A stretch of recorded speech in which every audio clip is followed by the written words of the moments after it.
O Correia hoje é um fenômeno na internet. Sim. Tá? Vamos falar, eu quero que você me responda especificamente sobre o Correia. Correia é soldado de polícia, novo de polícia, 6 anos apenas, né? Pensando na carreira. Com experiência absurda dentro lá do Nordeste da Margarina, Sim. Mas ele tem 6 anos de polícia. Então, ele já incomoda pelo fato de ter só 6 anos de polícia e pelo fato de ser soldado.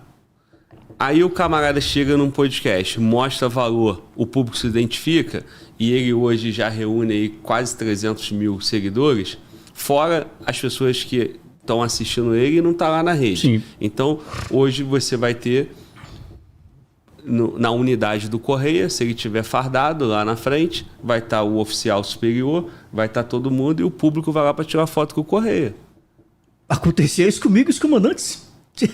Então, exatamente. Você, capitão, o coronel, hoje ele tem que te respeitar como autoridade superior a ele, porque você é deputado. Aí a gente vai ficar nessa e a polícia vai evoluir quando? Quem vai proteger o Correia? Quem vai proteger os soldados para que eles possam mostrar valor? Não necessariamente político, porque através desse cara na internet sendo assistido, vai surgir outro que vai ser o político. Eu estou aqui na internet, meu canal está indo para 2 milhões, não estou aqui para ser político. Mas através do meu trabalho, quantas pessoas em casa Sim. não vão se levantar e vão ser um bom policial, um bom político e que vai proporcionar essa estrutura. Agora, se as instituições tentarem derrubar o meu canal, tentar me expulsar da minha carreira, isso não vai acontecer. E não é porque eu quero ser político, não é porque eu quero seguir caminhos a ponto do meu superior ter que me obedecer. Não, eu obedeço ele. Aqui no podcast, eu estou fazendo um podcast. Aqui está eu e o Mano Volta, o chefe sou eu. Sim. Mas lá na minha carreira é outra coisa. E não quer dizer porque eu sou o chefe que o Mano Walter também não está certo, não tem os direitos dele, Sim. Não pode exigir condições de trabalho. Então, essa estrutura aí. Vamos lá, soldado Correia.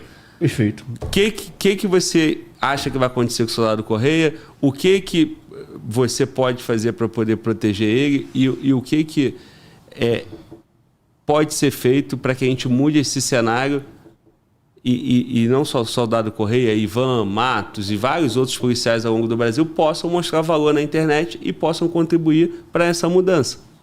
Perfeito. Deixa eu voltar um pouquinho a fita e aí eu falo de todos esses digital influencers que estão surgindo no momento.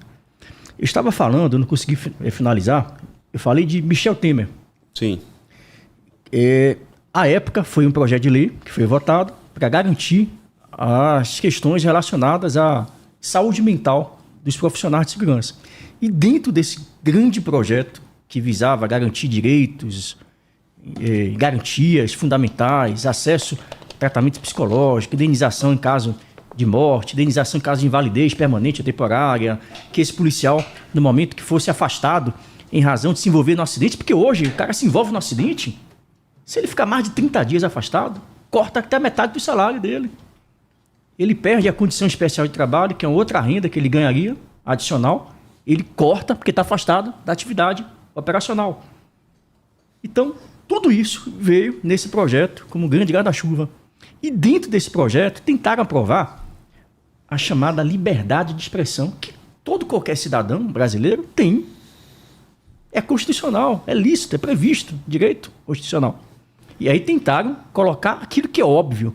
Por trás da farda, além de ser um policial, também sou um cidadão. Antes de ser um policial, sou um cidadão. Então, lógico, se eu sou cidadão, estou exercendo temporariamente ou em escalas específicas a atividade como policial militar, seja como oficial, seja como praça, mas eu sou, antes de tudo, um cidadão. Então, era óbvio que fosse garantido num texto normativo o direito à liberdade de expressão do policial. Sabe o que aconteceu? Michel Temer aprovou o projeto no todo e vetou justamente aquele item que dizia liberdade de expressão para os policiais. Foi chamado veto número 2. Isso na época de Michel Temer. Quando chegou agora esse ano, foi o Congresso Nacional, através das 2 casas, pode manter o veto ou derrubar o veto presidencial. E aí agora, tem uns 2 meses mais ou menos, o Congresso resolveu definir se mantinha o veto do presidente Michel Temer ou se derrubava o veto, fazendo valer aquele direito da liberdade de expressão de policiais. O que aconteceu? Majoritariamente, as duas casas decidiram manter o veto, tirando toda e qualquer possibilidade, não somente dos policiais e bombeiros militares, mas incluiu no rol policiais civis, policiais penais, policiais federais, rodoviários federais. Incluiu todo mundo no mesmo bojo, no mesmo rol, na mesma vala comum. Não tem direito de liberdade de expressão, vamos dizer assim, completa, 100%. E aí, eu estava falando de Tchaka. Ele, na audiência pública, falou: temos que nos mobilizar, as associações, para a gente poder garantir que os policiais possam exercer a liberdade de expressão nas redes sociais, no podcast. Estamos sendo perseguidos, está acontecendo isso, aquilo, outro, processo, vamos ser demitidos, vamos ser isso. E relatou toda essa experiência que está ocorrendo hoje. E aí eu fiz questão de mencionar nessa audiência pública essa lei que foi aprovada na Câmara dos Deputados e que foi referendada pelo Senado. E para além disso, você tem outros aspectos que tornam ainda mais difícil a nossa politização. Como é que funciona hoje a carreira militar? Vou contar o meu caso. Hoje eu tenho 22 anos de atividade policial militar e quando eu decidi disputar um cargo eletivo e obtive a vitória como deputado estadual, eu tinha exatamente 17 anos e alguns meses. O que a lei diz hoje? Você, militar, estadual ou federal, querendo candidatar-se a um cargo eletivo, vereador, deputado estadual, deputado federal, prefeito, senador, governador, enfim, qualquer cargo eletivo, qual é a regra para os militares? Eu tenho que ter até 10 anos de serviço ou mais de 10 anos de serviço. Se eu tiver até 10 anos de serviço e querendo concorrer a um cargo eletivo, qualquer um desses, para eu concorrer a um cargo eletivo, se eu não tiver mais de 10 anos, eu tenho que pedir demissão da polícia para concorrer a um cargo eletivo que eu não sei nem se eu vou ganhar. Então, olha, é difícil para um policial, especialmente o praça, ou também oficiais, porque ele também, não tendo mais de 10 anos, também não pode concorrer, a não ser que ele peça demissão. Foi o meu caso. Como eu tinha mais de 10 anos, portanto 17 anos, a lei garante que eu me afaste do efetivo serviço durante o período de campanha, os 45 dias, reduz meu salário em 50%, hora extra que você tiver de penduricalho, reduz, você recebe salário seco. Aí você passa 3 meses, 45 dias de campanha, minguando, juntando os recursos que você conseguiu juntar e tudo mais, para poder fazer a campanha. E aí o que a lei diz? Se você não for eleito para o cargo eletivo, você retorna para o serviço ativo, tendo mais de 10 anos. Então foi o meu caso. Não sendo eleito, você retorna para o serviço ativo. Em sendo eleito, no ato da diplomação do TRE, oficialmente você está afastado da corporação. No meu caso, nem que eu queira, nem o que quisesse e eu pudesse, eu posso mais voltar para a Polícia Militar. Se eu não quiser continuar na carreira política ou não for reeleito, eu não tenho mais a possibilidade de retornar para o quadro ativo. Estou na reserva remunerada como capitão da PM, recebendo proporcionalmente 17,30 avos, que é o tempo que eu deveria ficar na corporação. Então, e vai piorar. O Congresso Nacional vai receber em poucos dias, talvez antes do final do ano, um projeto do Executivo. Lula já disse, o ministro Flávio Dino já disse, o superintendente da PF já disse, e eles estão construindo esse texto, que vai dizer o seguinte: não vai mais analisar se eu tenho 10 anos minimamente, ou se eu tenho mais, negativo. No ato da assinatura da ata, se comprometendo com o partido para aquele cargo eletivo, automaticamente você estará afastado da corporação, demitido. Então isso tudo faz com que as nossas carreiras policiais, e não só a PM agora, todas as demais categorias policiais, no rol de atividade de segurança, estarão submetidos à mesma regra.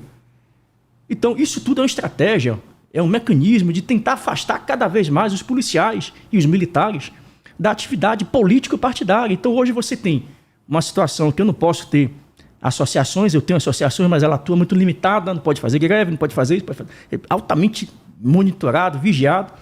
Então, a gente precisa se organizar, a gente precisa se estruturar.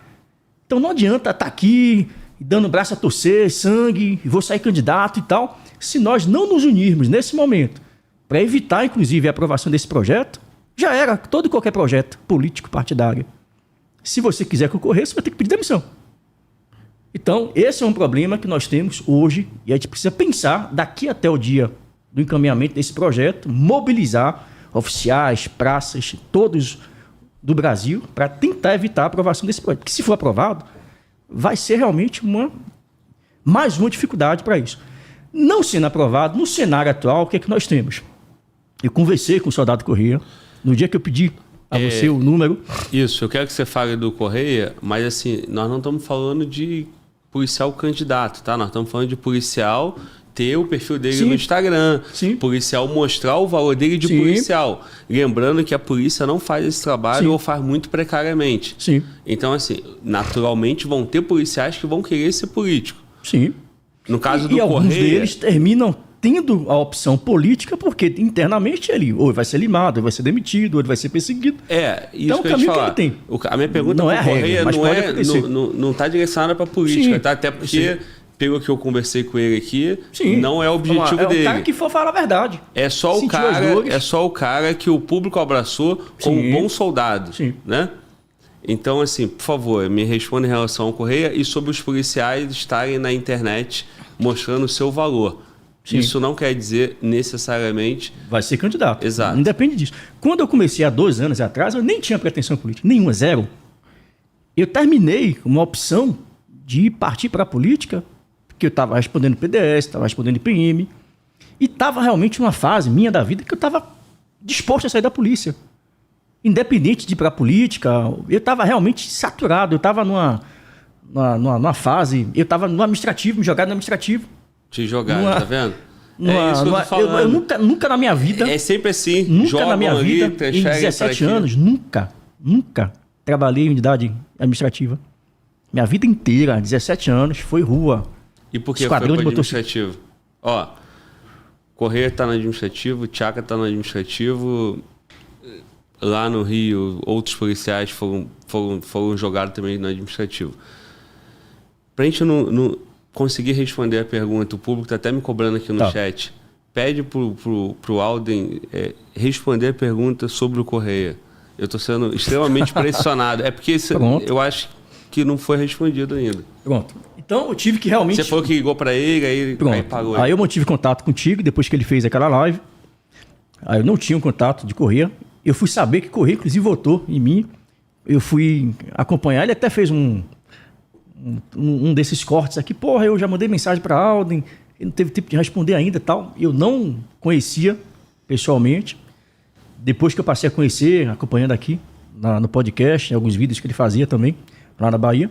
Mas liguei para o Correia e prestei todo o meu apoio e solidariedade. O próprio Correia pode confirmar essa versão. Fiquei quase 1 hora, ou um pouco mais, conversando com ele de madrugada, logo após ele ter feito o vídeo, externado a situação que ele estava descontente, infeliz, estava sendo perseguido, começou a saber que estava respondendo processo, correu risco de ser demitido. Então eu acho que nesse momento, todo o apoio, seja ele jurídico, seja apoio moral, seja qualquer tipo de apoio, nesse momento, é fundamental, é importante. Eu passei por tudo isso e não tinha, e nem tive, pessoas que fizessem isso por mim. Eu enfrentei o sistema sozinho, fiquei calado, fiquei no administrativo, e a forma que eu tive. E outros não têm a mesma percepção. Outros fizeram o que o Wesley fez. Pegou em arma, foi para a rua e tentou gritar para ser ouvido. Outros, como o soldado Correia, utilizou a rede social para exprimir aquilo que ele tinha no seu íntimo, de mais verdadeiro, de mais puro, de alguém que acreditou num sonho de realmente servir, proteger, de realmente dar a sua vida, se necessário for, mesmo com o risco da própria vida. A gente acredita nisso. Não são palavras de efeito. Nenhuma outra categoria, nenhuma outra instituição, você faz um juramento, até com o risco da sua própria vida. Quem é o louco que até mesmo a sua própria vida, que é o seu bem maior, mais sagrado, você está disposto a dar para proteger a sociedade? Então, eu entendo que nesse momento a gente tem que dar todo o apoio jurídico. Eu falei isso com ele, perguntei ao Correia qual era a expectativa dele, quais eram as aspirações, quais eram os sonhos, e dei toda a orientação para ele, para um lado ou para outro. Eu acho que, de fato, ele não tinha ou não tem ainda esse interesse em sair na política. É um profissional que desabafou como cidadão, como profissional que é competente. A gente começa a pesquisar, começa a consultar quem é fulano é isso mesmo, ele é bom de área. Então, cara, que eu tenho todas as referências positivas de um excelente profissional. Tudo aquilo que foi dito aqui, a gente confirma, consolida, corrobora. Então, me coloquei à disposição de correr para que, no eventual situação de necessidade, que ele conte comigo, sim, nesse aspecto.